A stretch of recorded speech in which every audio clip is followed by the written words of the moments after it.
So just know that I'm going through this really, really fast. You guys are going to revisit a lot of these and do more active participation and engagement Monday night. Okay, we're going to come back and do some of these things. Okay. So vocabulary, we had about 60% of our kids intensive. And what's really hard is if parents don't read to their kids before, or they're not in preschool where they're being read to, talked to, incomplete sentences. People say, when you go to the store, oh, this is a cantaloupe, the cantaloupe's orange on the inside. I mean, those conversations that you guys have with your kids, that doesn't happen, okay? With most kids, so we have a vocabulary gap. And what happens is that gap just gets wider and wider and wider, and especially with our lowest readers who don't read. When you read more, you learn more. You have a wider vocabulary, so their gap just keeps getting bigger and bigger and bigger.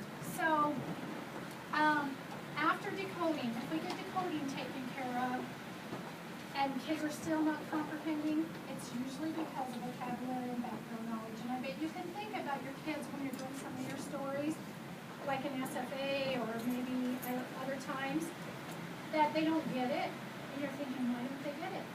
They've never been exposed to that. They might, oh wait, Edie, wait. You can't have those yet.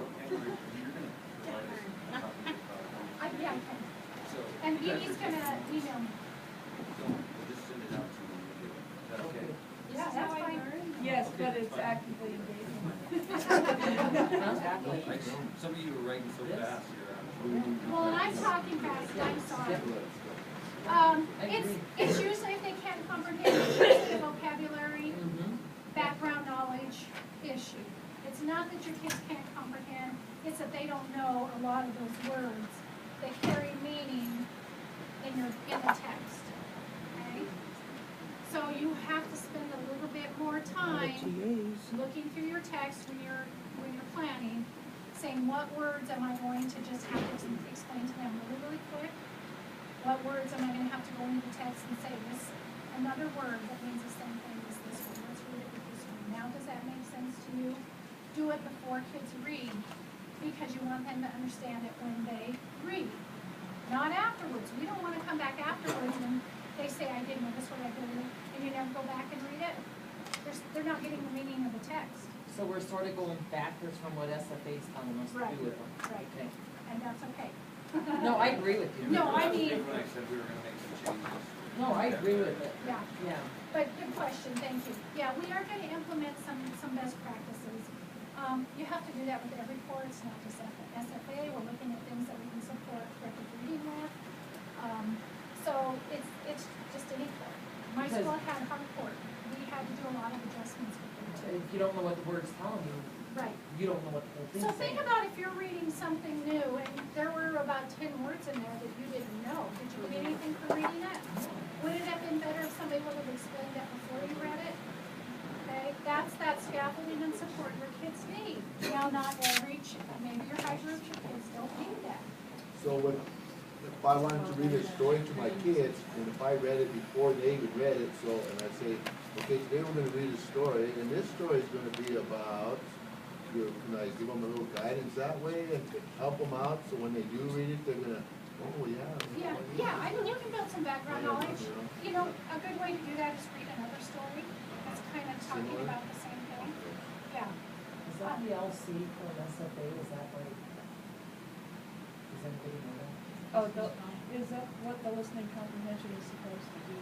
Probably. But it never seems No, to it's click. supposed to relate to the targeted skill, not to the So you're doing, it's a targeted It's comprehension front-end loading skill. the targeted skill, not the. So what we want is to make sure kids know the words so they can use that comprehension strategy, okay? But they have some background.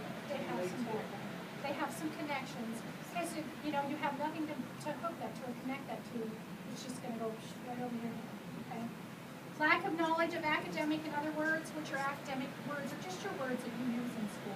The kids see in text, they see in novels, they see in expository text. We know if they don't have those, it's going to hinder their reading comprehension.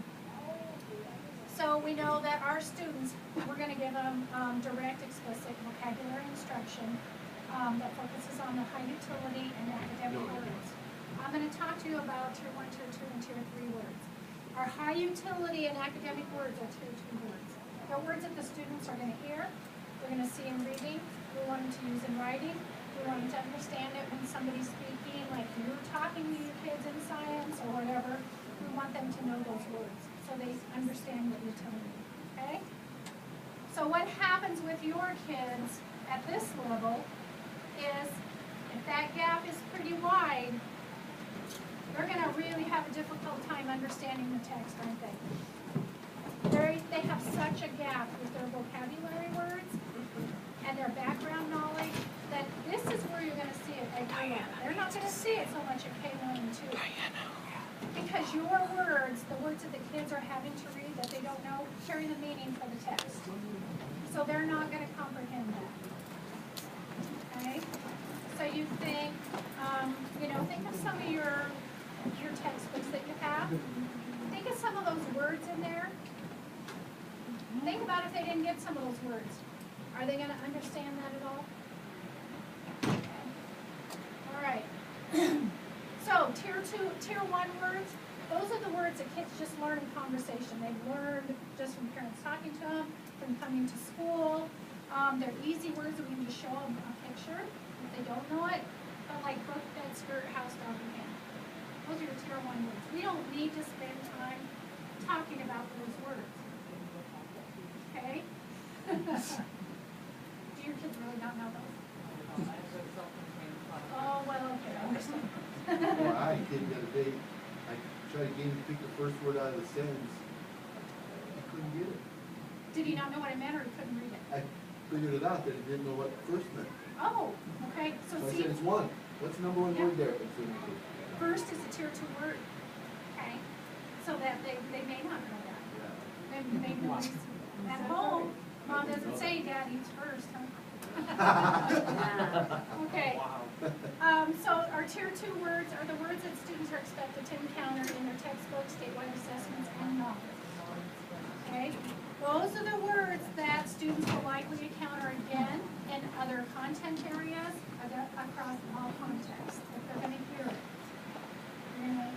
we are going to talk about it. Those are the things that they need to know. They're the words that students don't learn from social interactions. They're not going to learn from conversation. We have to directly teach them.